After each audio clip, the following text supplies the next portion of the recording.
오늘 요한계시록 말씀 1장 1절부터 8절까지 말씀 보고 또 찬양 후에 말씀 듣도록 하겠습니다. 요한계시록입니다. 계시록 1장 1절부터 8절.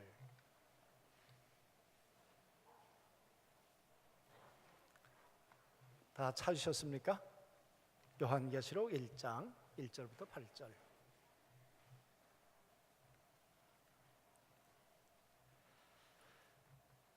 한 절씩 교도로 가죠. 요한계시록입니다. 예수 그리스도의 계시라. 이는 하나님이 그에게 주사 반드시 속히 일어날 일들을 그 종들에게 보이려고 그의 천사들 그 종 요한에게 보내어 알게 하신 것이라.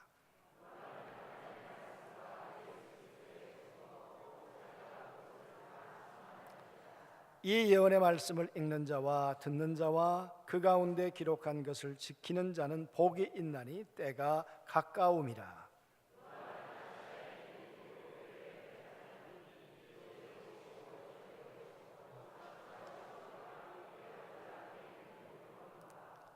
또 충성된 증인으로 죽은 자들 가운데서 먼저 나시고 땅의 임금들의 머리가 되신 예수 그리스도로 말미암아 은혜와 평강이 너에게 있기를 원하노라. 우리를 사랑하사 그의 피로 우리 죄에서 우리를 해방하시고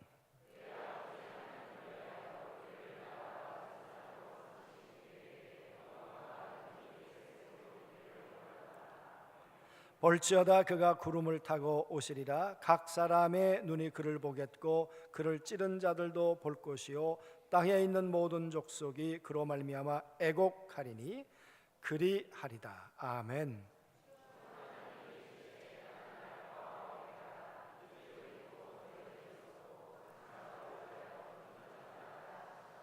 아멘. 여러분 교회 올 때마다 뭔가 항상 달라져요. 근데 이번에 와 보니까 힘차졌어요. 찬양이 특별히 힘차요. 성가대도 힘차고, 또 밝아졌어요. 교회가 아주 예쁘게 그리고 뭔가 가득 찬 것 같은 그런 교회입니다. 이렇게 복된 교회로, 건강한 교회로 성장해 가는 것 축하드리고요. 앞으로 계속해서 건강한 교회로 성장해 가기를 바랍니다. 오래전에 제가 와서 여러분들에게 앞으로 이 안중이 대한민국의 중심이 될 거다 이야기를 했는데 이번에 와 보니까 되고 있네요. 여러분 대한민국의 중심에 있습니다.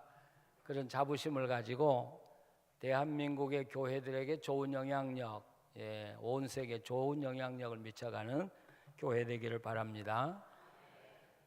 제가 이렇게 책을 써서 출간을 하면 목사님들이 이제 인터넷에 들어와서 서평을 해요. 근데 한 번은 보니까 어느 분이 이렇게 했더라고요.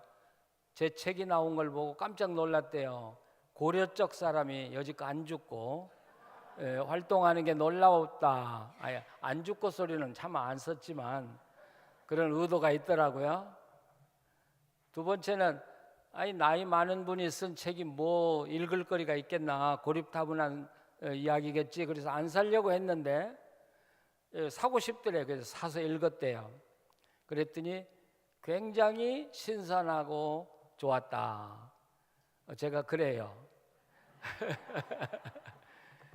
그래서 제가 나이는 많지만 늙지 않으려고, 전 나이를 잊어버리고 사는데 늙지 않으려고 지금도 집에 가면 연구하고 책을 써요. 그래서 성경 공부 교재라든지 그런 걸 다 하면 제가 60권 썼어요, 책을요. 우리 노인들 희망을 가지세요. 지금도 로마서 주석을 쓰고 있어요. 근데 하나님이 건강 주시고 또 모든 환경을 다 마련해 주셔서 그 일들을 하도록 해 주셔서 감사하고, 저는 우리 후배 목사님들을 좀 세우고 한국 교회를 성경적인 바른 교회에 돌아오기 위해서 하나님이 내게 주신 사명이라고 생각하고 노력을 하고 있습니다. 제가 움직이고 숨 쉴 때까지 하나님이 허락하는 한 하려고 하는데 모르겠어요. 몇 년 더 할지. 자, 요한계시록을 하게 됐습니다.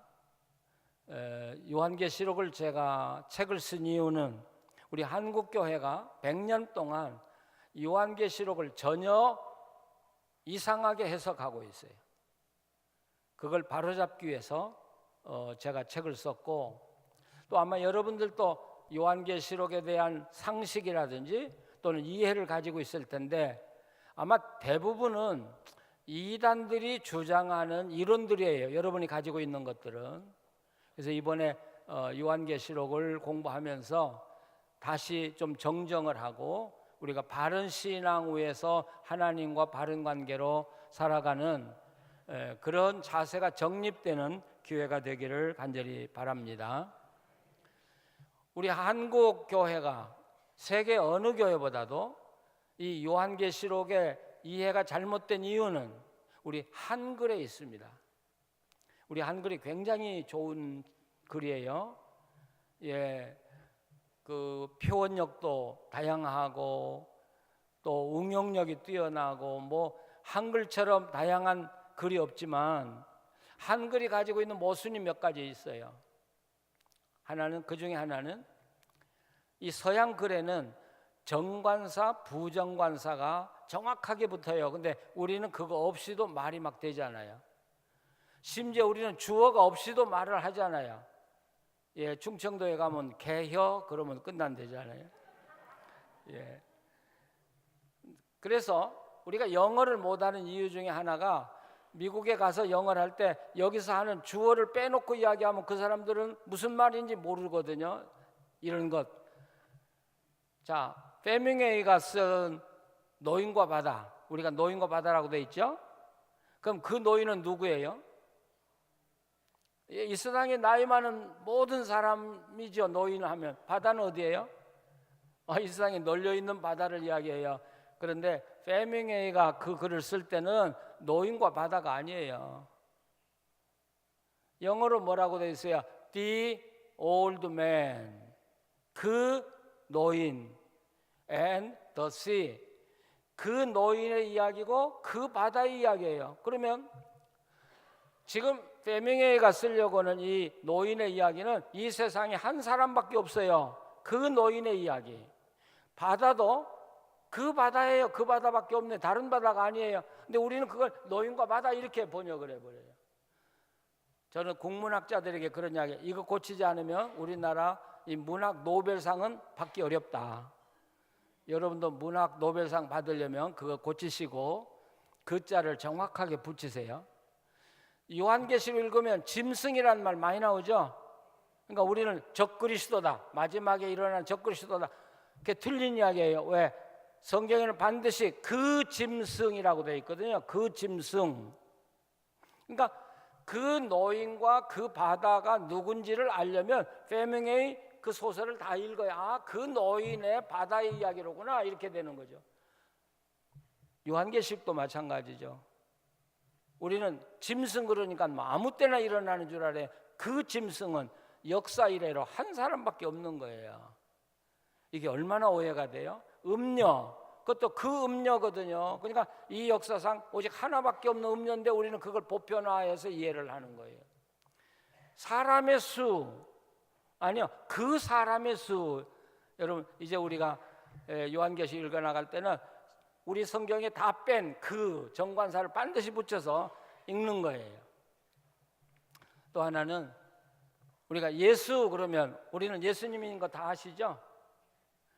근데 중동 지역에 가서 예수 그러면 예수가 수없이 많아요. 근데 우리는 내가 이해하는 대로 예수님 그렇게 우리끼리는 통해는데 세상 사람들은 안 통해요. 예. 그래서 성경은 그냥 예수라고 표현을 안 해요. 오늘도 여러분 성경 여기 보시면 5절에 보시면 또 충성된 증인으로 죽은 자들 가운데서 먼저 나시고 땅의 임금들의 머리가 되신 예수 그리스도. 예수 그리스도도 중요하지만 그 앞에 설명한 단어가 수식어가 더 중요하다는 이야기죠. 지금도 대한민국에 자칭 예수라는 사람, 재림주라는 사람이 30명이 넘는 데잖아요. 그럼 만약에 어느 분이 여러분 가정에 와서 내가 재림 예수다 그러면 아닐지라도 좀 쫄리죠. 뜨끔하고 이거 혹시 이분이 재림 예수일 수도 있다고 생각하니까. 근데 성경은 그렇게 말하잖아요.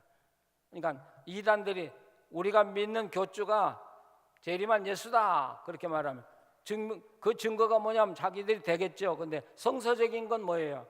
죽었다 살아난 적이 있냐? 여기 읽으셨죠? 예수다 그러면 죽었다 살아난 적이 있냐? 그렇게 물으셔야 돼요. 아니다 그러면 가짜지. 또 하나는 모든 땅의 임금들의 머리가 되신. 자, 여기서도요 임금들이라고 하니까 이 세상의 모든 왕들, 대통령의 머리라는 말이에요? 아니, 예수님이 이 땅에 뭐 대통령이나 왕들을 그렇게 위대하게 보는 거 아니에요, 하나님이. 그럼 여기 왕들은 누구냐는 거예요. 이제 우리가 설명해 나가게 됩니다. 이 왕들은 누구냐? 우리가 할렐루야 찬양할 때 King of Kings 그러는데 그 킹스들은 과연 누구냐? 이런 것들이 요한계시록을 크게 오해하게 만들었다는 것이죠. 이번에 우리가 공부하면서 이런 것들을 다 정확하게 이해하면서 요한계시록을 바로 이해했으면 좋겠습니다. 요한계시록이 시작하는 첫 마디가 뭔 줄 아세요? 우리 성경에는 예수 그리스도의 계시라 이렇게 돼 있죠. 근데 이 신약 성경이 기록된 헬라어는 중요한 단어를 앞에다 갖다 놓으면 돼요. 이 문장이 되든 안 되든 상관이 없어요. 중요한 문장 앞에다 갖다 놓으면 알아서 해석해야 돼요. 근데 우리 글은 그렇게 놓으면 말이 안 되잖아요. 자, 이 계시록은 뭐라고 시작할까요? 예, 계시다 이렇게 시작해요. 계시다. 여러분 옛날 편지 시대 우리 편지 다 기다려봤죠? 근데 우체부가 와서 편지요 그러면 버선발로 막 달려가죠. 기다리던 편지가 왔을 때 마찬가지로 우리가 어떤 기도 제목을 놓고 기도해요. 질병 때문에 기도한다든지 또 내 사업 때문에 기도한다든지 또 내 자녀들 때문에 기도하고 지금 하나님 언제까지입니까? 그리고 목말라 기도하는데 응답이다 그러면 어때? 정신이 번쩍 나겠죠. 아 드디어 응답이 왔구나.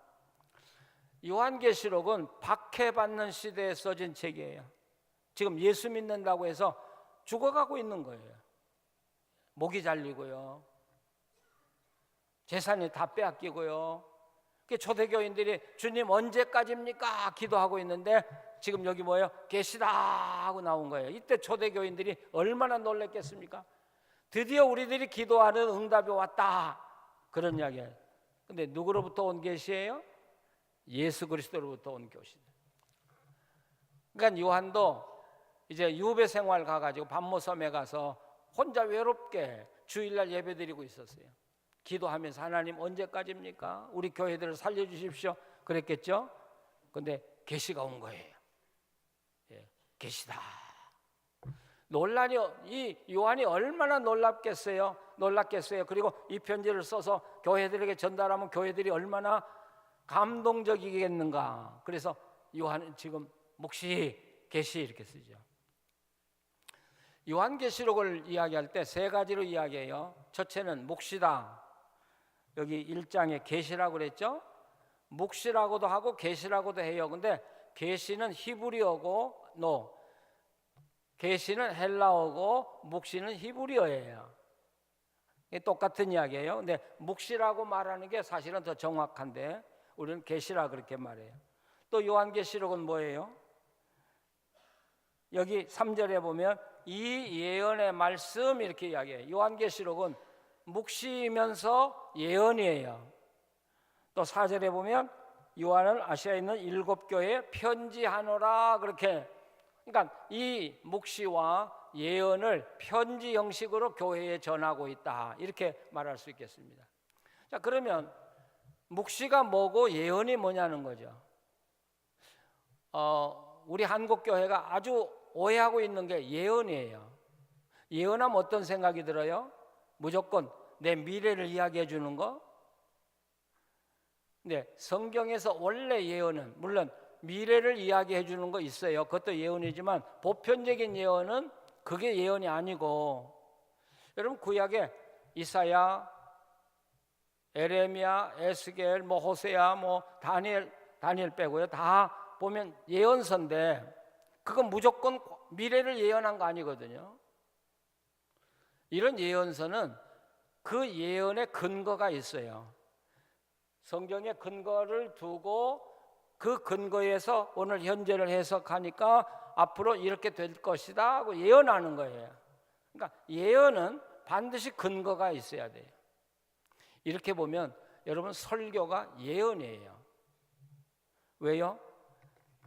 과거에 일어났던 성경을 가지고 오늘을 해석하고 여러분이 이렇게 살면 이렇게 될 것입니다. 그래서 신약 성경에는 설교를 예언이라 그랬어요. 여러분 이 설교를 우습게 생각하지 마세요.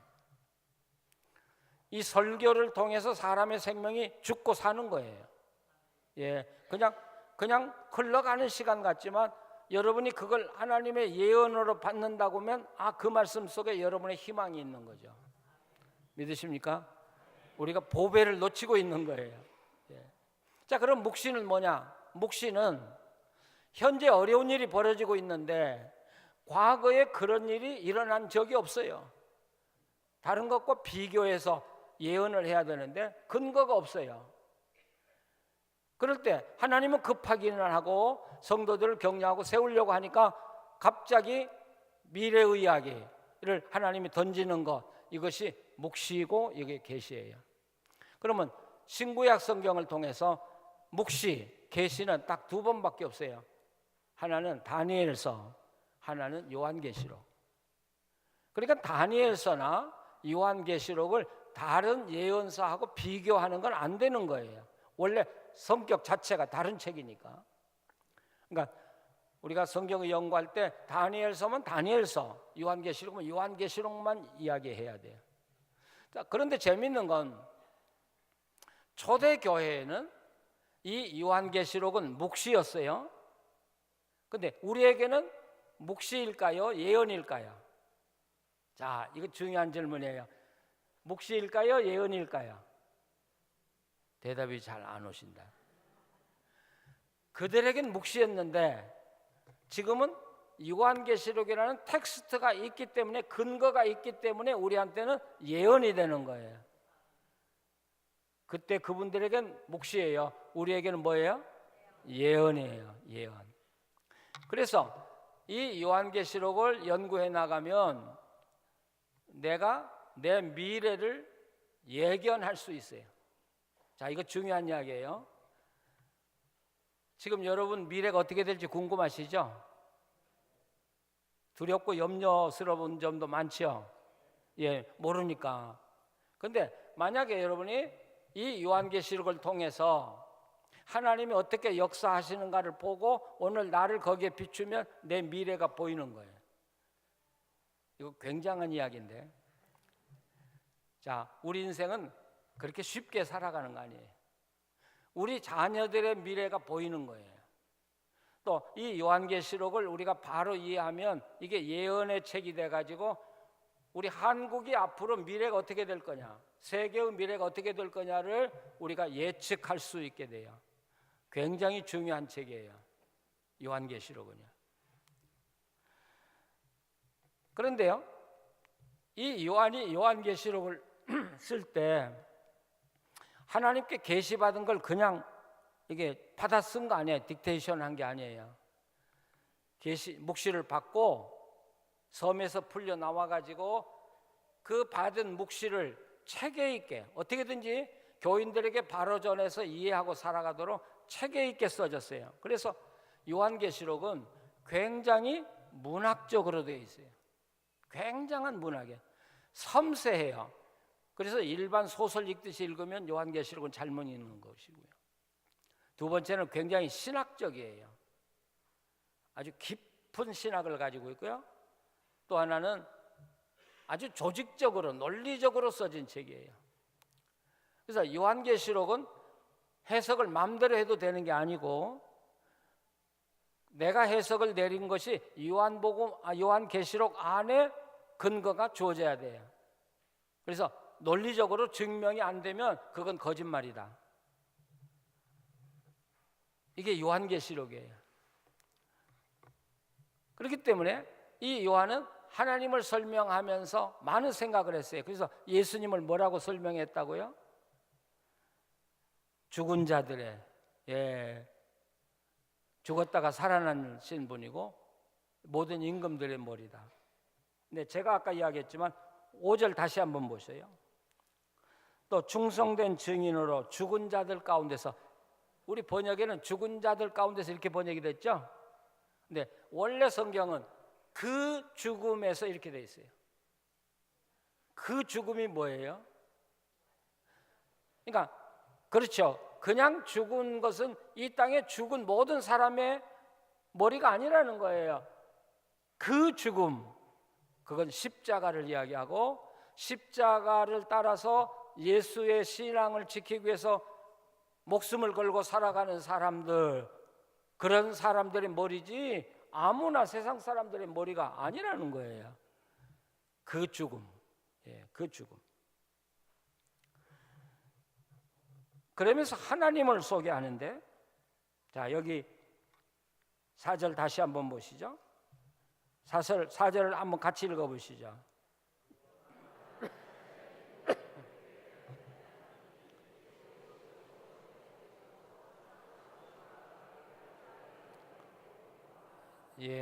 여기 7영은 성령을 가르치죠.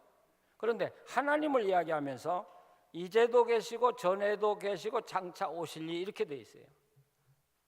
자 8절 마지막도 보세요.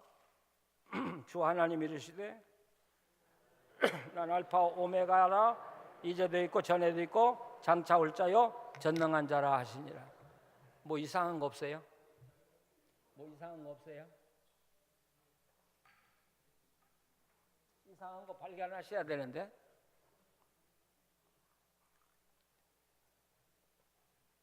보통 우리가 이야기할 때 과거, 전에도 계시고 지금도 계시고 영원하신 동일하신 하나님 그러죠? 근데 이 계시록에서는 무엇부터 시작해요? 지금, 이제부터 시작해요. 이제가 중심이에요. 과거에 계시고 미래. 요한계시록에 이런 표현이 5번 나와요. 그런데 우리나라 성경에는 어떤 데는 전에도 계시고 이제도 계시고 이렇게 번역인데 번역이 잘못된 거예요. 4장 8절만 전에도 계시고 이제도 계시고 장차 오실 이렇게 돼 있지만 다른 모든 것은 이제도 계시고 이렇게 돼요. 이 말은 무슨 말이냐면 하나님의 시간은 현재라는 거예요. 하나님은 과거도 없고요 미래도 없어요. 오직 현재만 존재하시는 분 하나님이세요. 여기 하나님은 알파와 오메가다고 이야기하죠. 알파 오메가라는 건 하나님은 시작과 끝이라는 거예요. 어때요? 이 세상에 시작과 끝이 하나인 사람 있을까요? 태어나자마자 죽은 사람은 태어난 시간하고 죽은 시간하고 똑같나요? 틀리잖아요. 태어난 시간과 죽은 시간은 조금의 간격이 있잖아요. 그러니까 사람은 과거와 현재가 만나는 분 아무도 없어요. 과거와 현재가 만나는 분 오직 하나님 한 분. 자, 이 말은 무슨 말이냐면 하나님은 영원한 현재로서 우리의 과거와 현재와 미래를 오늘 현재로 보고 계시다라는 것이죠. 그러니까 여러분 하나님 앞에 우리 삶 숨길 수 없어요. 태어나서부터 어떻게 살아왔는지 주님은 현재로 보고 계시는 거예요. 앞으로 어떻게 될 것을 현재로 보고 계시는 하나님의 두렵지 않으세요? 그게 하나님이란 말이에요. 근데 이 현재를 강조하는 이야기는 지금 고통받고 있는 성도들의 그 고난에도 하나님은 현재로 역사하신다는 이야기예요. 여러분이 지금 고통당하고 계시죠? 아픔을 가지고 있고요. 또는 고통을 가지고 계시죠? 하나님은 어디 계십니까? 아니요, 하나님은 여러분 고통 가운데 계신 거예요. 계신 거예요. 그럼 왜 그걸 해결해 주지 않고 고쳐주지 않았냐? 하나님이 주신 건 아니에요, 고통은. 그러나 여러분에게 그 고통이 필요하니까 하나님이 그 고통을 주고 계시는 거예요. 큰일 났다. 아시겠어요? 자, 그러면 지금 내가 고통당하고 있어요. 건강이든지 재산이든지 자녀는 어떤 문제든지 고통당하고 있어요. 인간관계에서도 고통당하고 있어요. 그러면 거기 하나님이 함께 계신다는 이야기거든요. 그럼 어떻게 살아야 돼요? 그럼 어떻게 살아야 돼요? 하나님이 계시면서 지켜보고 계신다니까, 내 아픔을 알고 계신다니까요. 고통을 즐거워하라는 거죠. 예, 고통을 받아들이라는 거예요. 이거 하나님 어떤 뜻이 계셔? 하나님이 주신 건 아니에요. 그러나 하나님이 그 고통을 사용하고 계시다라는 거예요. 그래서 우리 기독교는 고통을 즐거워하는 종교예요. 괜찮다. 예, 고통이 오지만 하나님이 나와 함께 계신다 하고 즐기는 거예요. 제가 성경을 알고 나서, 하나님을 이해하고 나서 치과에 가면은 이도 뽑고요, 임플란트 하니라고 거기 뭐 수술도 하고 그러는데 하면은 진통제 주잖아요. 전 진통제 안 먹어요. 예, 안 먹고, 예수님 십자가 지시고 고통 당하셨는데 나도 이걸 통해서 조금이라도 내가 예수님을 경험해 보자. 그래서 안 먹어요. 근데 치과 의사들이 저를 굉장히 좋아해요. 저만큼 효과가 빠른 사람 처음 만났대요. 치료만 하면 뭐 정확하게 맞아요. 그 치과 의사들이 저를 아주 좋아하고요. 그래서 치료도 공짜로 해줘요. 예, 아니요. 이게 하나님과 사는 방법이에요. 괜찮아요. 지금 고통을 당하지만 하나님은 이걸 통해서 나를 유익하게 만들고 계시고, 예, 나를 훈련시키고 연단시켜 주신다고 생각하고, 그래서 범사에 감사해요. 여러분, 평안한 날에 여러분 가정이 아무 어려움 없고 평안하다면 불행의 씨앗이 자랄 수 있어요. 고통스러워요? 거기 하나님의 축복의 씨앗이 자라고 있어요. 평안한 날이 절대 즐거움이 아니에요. 평안하기 때문에 사람들이 타락하는 거예요. 하나님 떠나고요. 자, 그런데 하나님이 현재라고 하는 이유가 또 하나 있어요. 하나님 우리를 현재로 보신다는 거예요. 자, 이거 굉장히 중요한 이야기예요. 우리를 과거로 보는 게 아니라 현재로 봐요. 자, 제가 하나님 앞에서 아주 추하게 살았다고 합시다. 죄도 많이 짓고요. 예? 얼굴을 들 수 없게 살았어요. 그런데 회개했어요. 제가 회개하고 지금은 하나님 앞에서 바르게 살아가요. 그럼 하나님은 나를 좋은 사람으로 볼까, 나쁜 사람으로 볼까? 확실하게 해요. 좋은 사람으로 보는 거예요. 하나님은 과거를 잊지 않는다니까요. 예, 잊지 않는다니까요. 그래서 우리 신앙생활에 가장 중요한 게 뭐냐면 회개하는 거예요. 하나님, 제가 잘못 살았습니다. 그러나 이제는 바로 살겠습니다 하고 살아가면 하나님은 과거를 묻지 않으셔요. 믿습니까? 야, 나는 하나님이 이렇게 멋진 하나님이야. 예. 자, 그러면 한번 생각을 해보세요. 내가 지금 하나님 앞에 바로 살아가요. 과거가 어떻든지 간에 바로 살아가요. 그럼 하나님 나를 사랑해요. 그럼 내 미래는 밝겠어요? 어둡겠어요? 밝아요. 왜? 나를 보시니까. 예, 나를 보시니까. 제가 목회할 때 방탕했던 여자애가 있어요. 근데 걔가 정말 모든 거 다 씻고 하나님께 돌아와서 지금 아주 행복하게 살고 있는데요. 이 아이가 한 번은 저한테 편지를 보냈어요. 요즘에는 하나님이 왜 그렇게 나를 사랑하시고 나를 축복하시는지 감당할 수가 없어요. 네. 근데 이 아이라고 그러지만 그래도 40대 됐어요. 근데 예배 드릴 때 너무 감격스러워서 의자에 앉아서 예배 드릴 수가 없다는 거예요. 자기는요. 그래서 내려와서 뭐 교인들이 자기를 쳐다보든 상관없다는 거예요. 내가 이 귀한 하나님을 예배하는데 내가 무릎 꿇고 드려야지. 그래서 자기 혼자 손 들고 찬양하고요. 막. 그래서 얘 글만 읽으면요 하나님의 사랑이 막 물씬 풍겨나요. 근데 하나님이 그러시더라고요. 근데 우리에게 행복이 오면 그러잖아요. 언제 빼앗길지 모른다는 두려움이 있잖아요. 근데 하나님이 그러더라는 거예요. 네가 지금처럼 나하고만 산다면 앞으로 모든 일을 내가 해결해 줄 것이다. 이 아이는 자신만만해. 왜? 하나님이 자기 미래를 책임진다고 했으니까요. 여러분 미래 염려하지 마세요. 지금이 미래를 결정해 가고 있는 거예요. 지금이. 예. 만약에 과거에도 잘못 살고 지금 교회 나오는데 잘못 살고 그러면 하나님의 진노가 쌓여져 가는 거예요. 언젠가 폭발하면 여러분 큰일 나요. 그래서 정말 돌이켜야 되면 지금 돌이키세요. 그리고 하나님 앞에 나가세요. 바르게 사세요. 그러면 여러분 미래, 여러분 가정의 미래는 하나님이 보장해 주실 테니까요. 믿으십니까? 예. 하나님이 우리한테 축복해 주는 축복의 말씀이 참 많은데 가장 최고의 축복이 뭔 줄 아세요? 내가 너를 사랑한다. 저도 목회하면서 교회 어려운 일 참 많아요. 잠 못 자는 날 많아요. 몸부림쳐요. 근데 그때 기도할 때 주님이 저한테 야 염려하지 마라. 내가 너 사랑한다. 그러기만 하면 하나님의 말씀은 이게 능력 있는 거예요. 말씀이 곧 행동이거든요. 그러니까 너 사랑한다 그러면 근심 걱정이 다 사라지고 막 그 힘이 솟고요. 그리고 지나가 보면 태산같이 엄청난 그 문제들이 그냥 눈 녹듯이 사라져 가는 것을 느껴요. 왜? 주님이 나를 사랑하니까. 여러분이 주님이 여러분을 사랑하는 거 느끼십니까?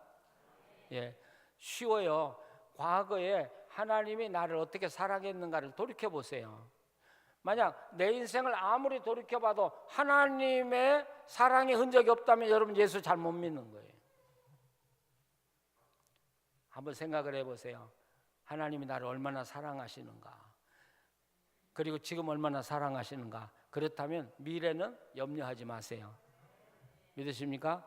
예, 이게 우리 하나님이셔요. 자, 그런데 이제 6절로 가면 그의 아버지 하나님을 위하여 우리를 나라와 제사장으로 삼으신 그에게 영광과 능력의 세세토록 있기를 원하노라. 아멘. 예수님께서 십자가에 달려 돌아가신 건 하나님을 위해서 우리를 나라와 제사장으로 삼기 위해서 돌아가셨다는 거예요. 우리를 뭐 삼아 주셨어요? 나라와 제사장이라. 근데 여기서 제사장이 아니라 이거 사실 대제사장이에요. 대제사장 하면 무슨 느낌이 들어요? 우리는 제사장 그러면 뭐 요즘 평신도 운동한다고 해서 목사님도 제사장이고 우리도 성경에 보면 제사장이다 그런 말 아니요. 그 이야기가 아니에요. 지금 의미가 달라요. 어떤 직책이 아니라 하나님이 우리에게 부여한 권리를 이야기하는데 대제사장은 어떤 일을 할 수 있어요? 대제사장은 뭐 하는 분이에요? 물어보니까 쉬운데 1년에 한 번씩 어디 들어가요? 지성소에 들어가요. 그럼 왜 들어가요? 왜 들어가냐 그러면 그건 규례대로 1년에 한 번 들어가기로 됐으니까 심지 뽑아 들어가죠. 그런데 아니 그 이야기가 아니에요. 대제사장이 지성소에 들어가는 건 하나님을 만나러 들어가는 거예요. 그러니까 대제사장한테는 뭐가 부여됐어요? 하나님을 만날 수 있는 권리가 주어진 거예요. 여러분이 다 대제사장이라고요. 그래도 하나도 기쁘시지 않은 것 같아요. 하나님이 여러분을 언제든지 만나 주신다는 거예요. 그러니까 우리가 예배할 수 있는 거고, 그러니까 우리가 기도할 수 있는 거예요. 여러분 기도할 때 안 이루어지리라고 믿고 기도하지 마시고, 나는 대제사장이야. 그러니까 나를 주님이 만나 주시고 내 기도는 반드시 이루어지게 돼 있어요. 그래서 담대하게 기도할 수 있는 거예요. 대제사장. 근데 여기 나라가 뭐예요 도대체? 아니 우리가 나라라니? 내 개인인데요.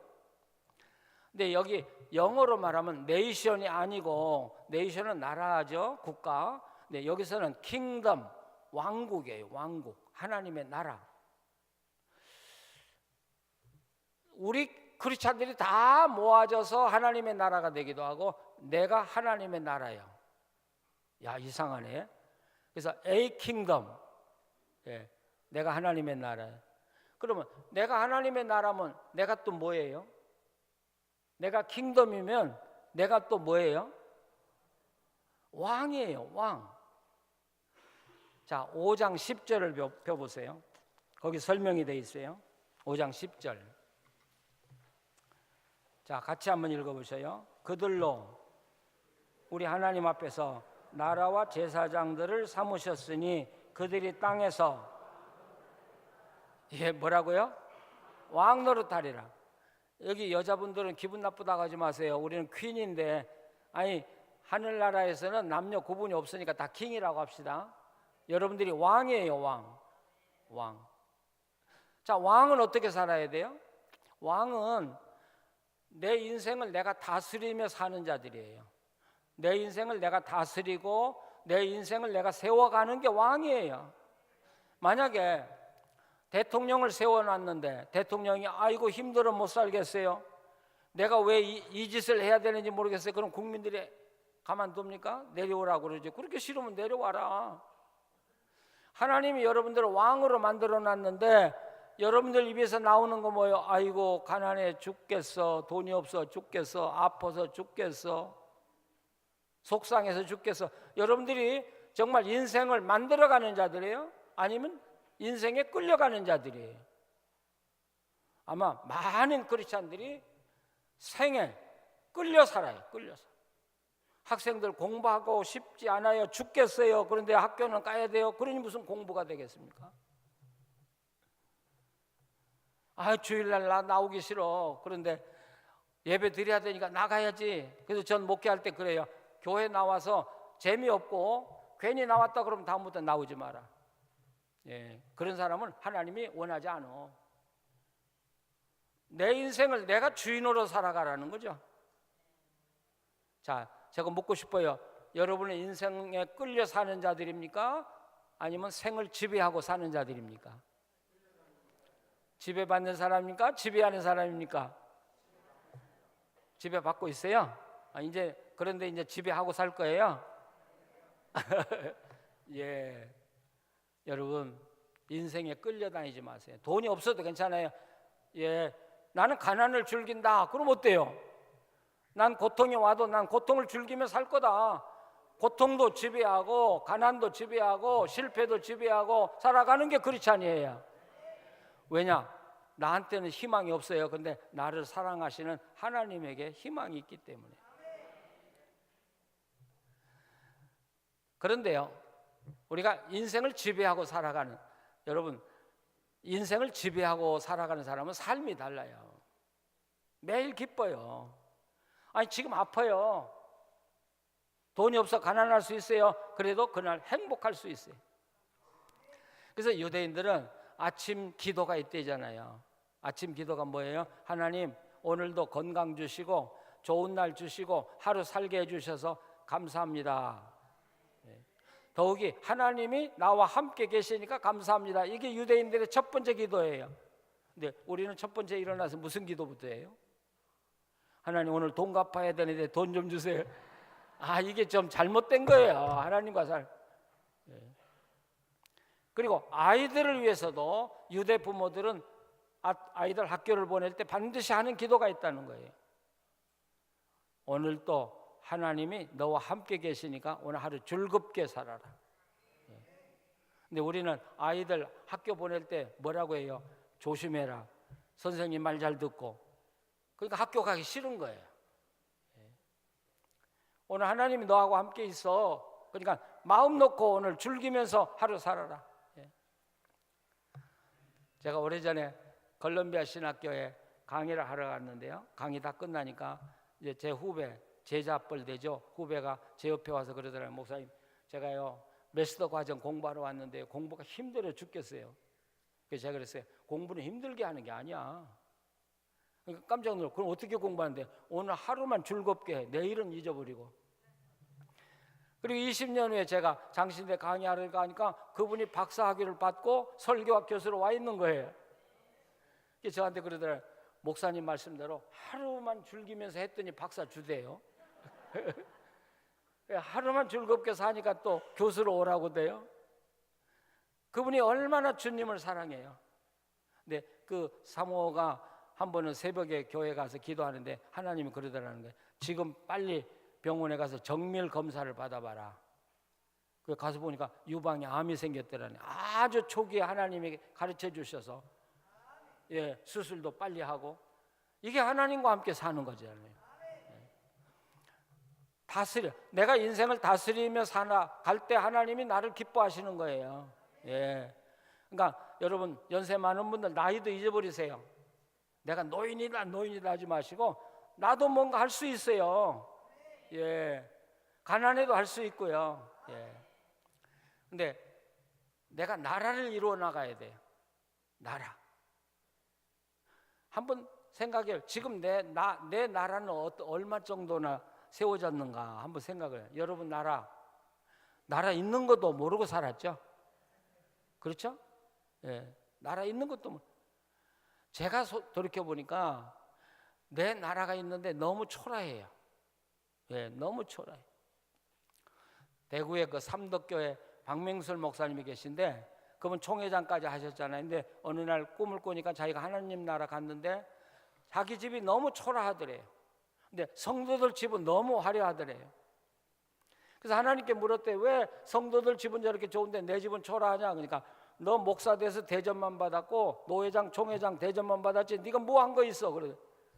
이분이 깨어나서 회개한 거예요. 내 집은 가난뱅이야. 내 나라는 허술해. 그래서 원로 목사님이니까 교회에서 주는 그 돈을 교회 장학금으로 다 내놨고, 자기가 살던 아파트 내가 사는 동안만 살고 죽으면 이것도 교회 장학금으로 내놓는다. 그 딸 사위가 우리 교회에 있었어요. 얼마나 멋지게 살았어요.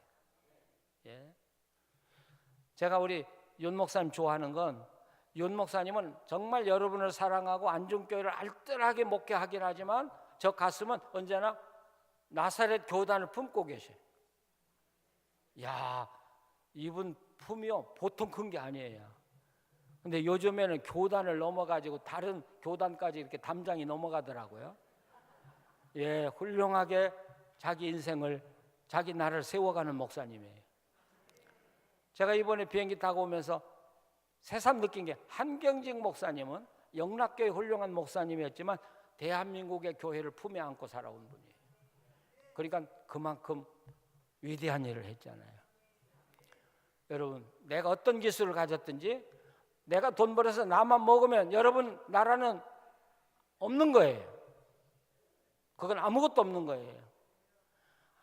근데 요한계시록에 보면 하늘나라는 누가 가냐면 왕들만 가요. 이제 21장 가면 나와요. 왕들만 가요. 왕으로 못 산 사람들은 여러분 하나님 나라 못 가요.